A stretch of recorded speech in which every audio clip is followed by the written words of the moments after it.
Are you unknowingly sabotaging your health with the wrong diet?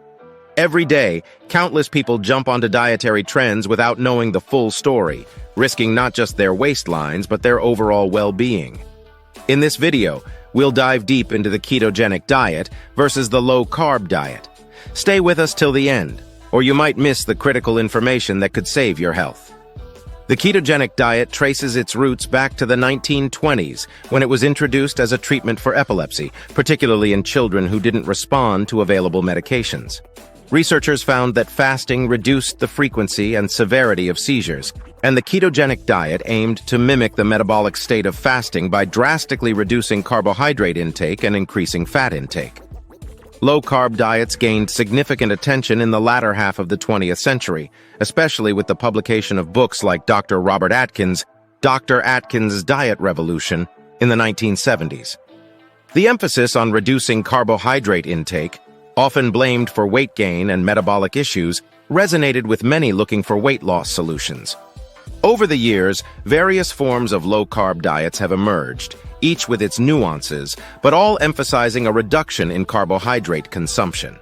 The ketogenic diet is a high-fat, moderate protein, and very low-carbohydrate diet. Its primary aim is to shift the body's primary energy source from glucose, derived from carbohydrates, to ketones, derived from fats. This metabolic state is called ketosis.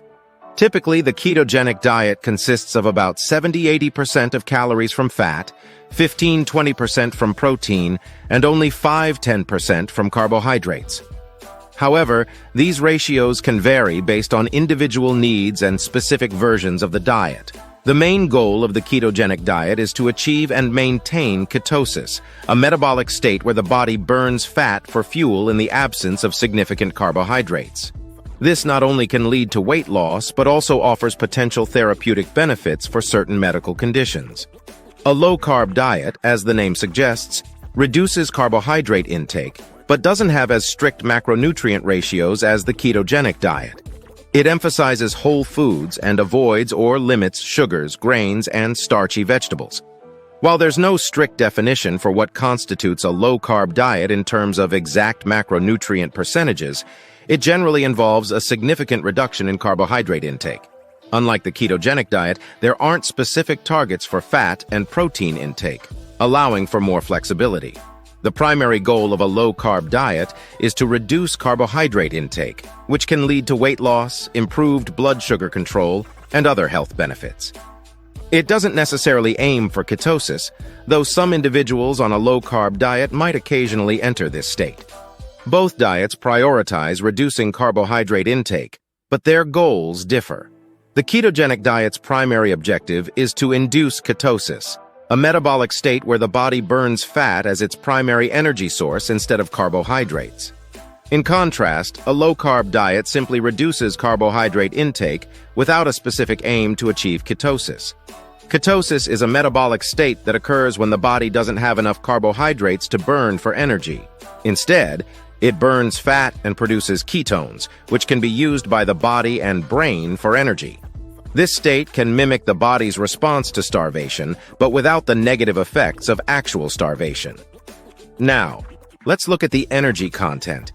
Fats contain about 9 calories per gram, while carbohydrates contain around 4 calories per gram. This means that fats are more energy-dense.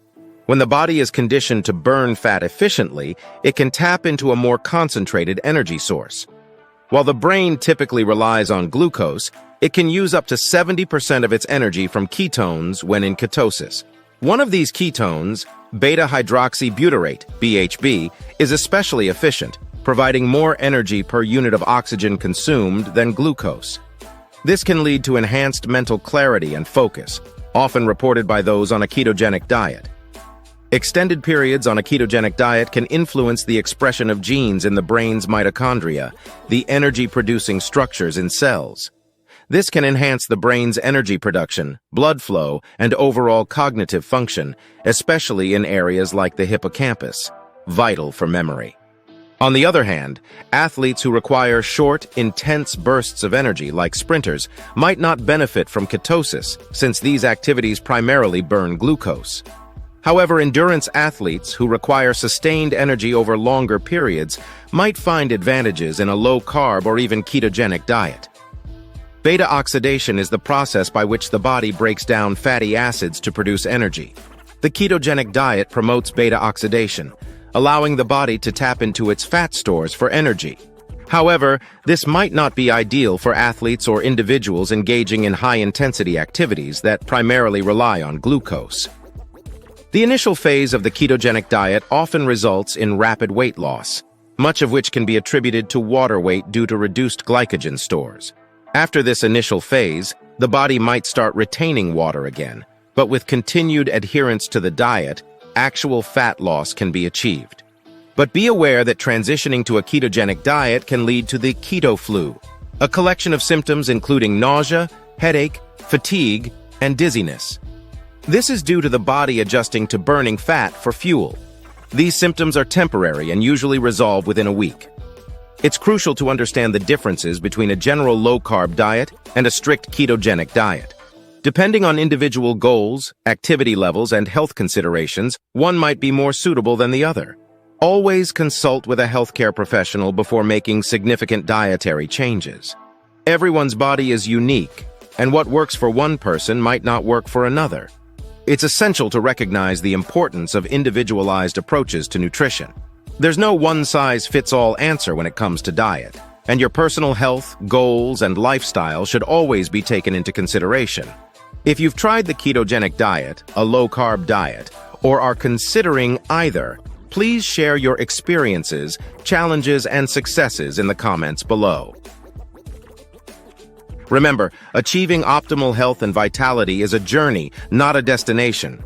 With that said, there is no harm in liking, commenting, and hitting that subscribe button to get more health and wellness videos like this. Stay informed, stay healthy, and until next time, take care.